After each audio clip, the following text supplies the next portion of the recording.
રામચંદ્રજી પ્રાગટ્ય મહોત્સવ સમિતિ જામનગર દ્વારા છેલ્લા ઘણા વર્ષોથી રામનવમીને રઘુવંશી ગૌરવ દિન તરીકે અમે ઉજવી રહ્યા છીએ, જેના અનુસંધાને વિવિધ પ્રોગ્રામો સમાજ દ્વારા આયોજન થતું હોય છે. આ સમિતિ દ્વારા આ વર્ષે પણ રામનવમીની ભગવાન પ્રભુ શ્રી રામ રઘુવંશીના આરાધ્ય દેવ જેમની જન્મની દિવસની રામનવમીની ઉજવણી કરવાની છે. વિશેષ આ વખતે તો પ્રભુ શ્રી રામ એ અયોધ્યામાં પધાર્યા છે, ત્યારે ખૂબ આનંદ સાથે રઘુવંશી સમાજ આ રામનવમી ઉજવવા જઈ રહ્યો છે. રામનવમી આવતીકાલે હોય, જેના અનુસંધાને આજે રાત્રે લોહાણા માજનવાડી ખાતે 8 થી 10 રામધૂનનું આયોજન કરેલું છે. સવારમાં ગાયોને ઘાસચારો નાખવામાં આવશે.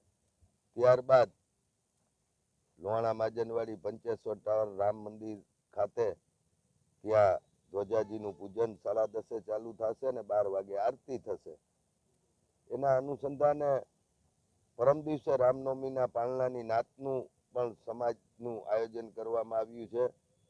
પરમ દિવસે એટલે કે ગુરુવારે તારીખ 18/4/2024 ગુરુવારના રોજ સાંજના અહીં રામનગરી MP શાહ લો કોલેજ ગ્રાઉન્ડમાં સાંજે 4 થી 6 સ્વયંસેવક ભાઈઓના કામની વિતરણની અમે તૈયારી કરવાના છીએ. 6 થી 7 બ્રહ્મ ભોજન માસ્તાનની નાતનું આયોજન છે અને 7 થી 10 એ સમગ્ર શહેરના 25 થી 30 હજાર રઘુવંશી ભાઈઓનું સમૂહ નાતમાં ભોજન થશે. સમૂહ નાતનું આયોજન છે. તેમાં જામનગર શહેર તો નહીં પણ સમગ્ર દેવભૂમિ દ્વારકા જિલ્લાના આગેવાન હાલારના આગેવાનો તેમજ સૌરાષ્ટ્ર અને ગુજરાત અને ભારતભરમાંથી રઘુવંશી આગેવાનો ઉપસ્થિત રહેશે.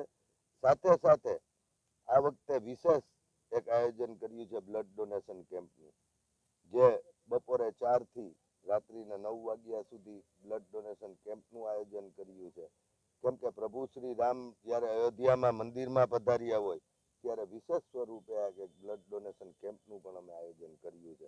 આ સર્વે કાર્યક્રમમાં રઘુવંશી ભાઈઓ બહેનો અને બાળકોને આમંત્રણ પધારવા હું હાર્દિક આમંત્રણ પાઠવું છું સમિતિ વતી. આ વખતની જે નાત છે એ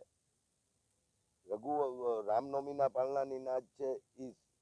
એ રામચંદ્રજી પ્રાગટ્ય મહોત્સવ સમિતિ દ્વારા આયોજિત છે. તેમજ શરદકુમાર કલ્યાણજી વસંત પરિવાર દ્વારા અને એમના સહકારથી આ નાતનું આયોજન કર્યું છે. શરદભાઈ વસંત પણ જામનગરના શ્રેષ્ઠી છે અને એમને પણ આ વખતે નાતની કરવા માટેની એક ખુશી વ્યક્ત કરેલી, જેને સમિતિએ હર્ષભેર સ્વીકારી છે અને એમના સહકારથી અમે